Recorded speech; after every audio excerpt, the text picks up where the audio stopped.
जब प्रकृतिले सिर्जना गर्यो, सिर्जना गरिसकेपछि सबैलाई बेग्ला बेग्लै क्षमताहरू प्रदान गर्यो।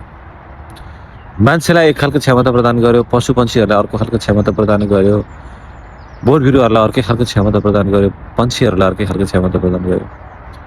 यो चाहिँ किनभने सम्पूर्ण सृष्टिलाई चलायमान गर्नको लागि, यो स्थिरताबाट अस्थिरतामा ल्याउनको लागि, इनर्सियाबाट मुभमेन्टमा ल्याउनको लागि बनाइएको बेग्ला बेग्लै क्वालिटीहरू।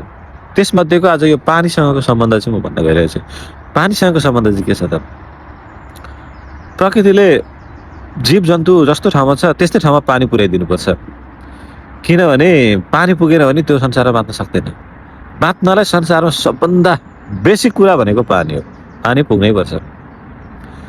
मान्छेलाई खुट्टा दिएको छ, हिँड्न दिएको छ, टाढा टाढाबाट पानी उसले खोजेर खान सक्छ। खोलामा हुन्छ पानी,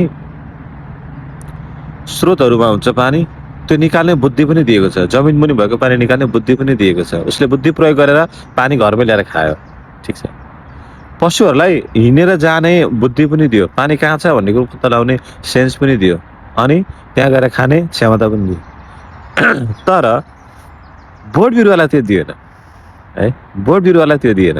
बोट बिरुवालाई चाहिँ जहाँ छ त्यहीँ हो, त्यो हिँड्न सक्दैन, त्यो पानीको स्रोतसम्म पुग्न सक्दैन। त्यसले आफ्नो जराहरूलाई गाडेर तल भएको असीमित पानीको स्रोतसम्म आफ्नो जराहरू पुर्याउने क्षमताहरू दियो है। जरा गाड्नु पर्यो नि त, तर सतहमा त हुँदैन, सतहमा त हुँदैन नि त पानी त। त्यस कारणले गर्दाखेरि वर्षा गराइदियो कि प्रकृतिले उसलाई खानलाई वर्षा गराइदियो, पानी पुर्याउने गराइदियो। त्यही भएर बोट बिरुवा र वर्षाको धेरै घनिष्ठ सम्बन्ध छ। जहाँ धेरै बोट बिरुवाहरू हुन्छ त्यहाँ वर्षा हुनैपर्छ, किनभने तिनीहरूलाई बाँच्नलाई प्रकृतिले पानी चाहिँ पुर्याइदिनै पर्छ। फेरि मनुष्य चाहिँ कस्तो मूर्ख भयो भने त हामीलाई पानी पो ल्याउने भनेर बोट बिरुवा भएको ठाउँमा बिचमा गएर घर बनायो, अनि उसले सब बोट बिरुवा काट्न थाल्यो, नाङ्गो डाँडाहरू बनायो, अनि पानी पर्दैन। त्यहाँ उसले पानी पुर्याउनु पर्ने आवश्यकतै रहेन के हो।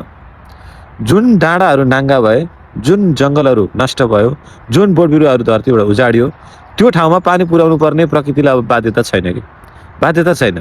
त्यस कारणले गर्दाखेरि पानी नपर्नु न्यायोचितै हो। यो संसारमा ओहो हाम्रो पानी परेन, मैले खेती गर्न पाइनँ, पानी परेन, हामी भोकै मर्ने भयौँ, पानी परेन, हामीलाई सुक्खा लाग्यो, धेरै गर्मी भयो, यो सामान्य तिमीहरूले निम्ति आएको अवस्था नै हो।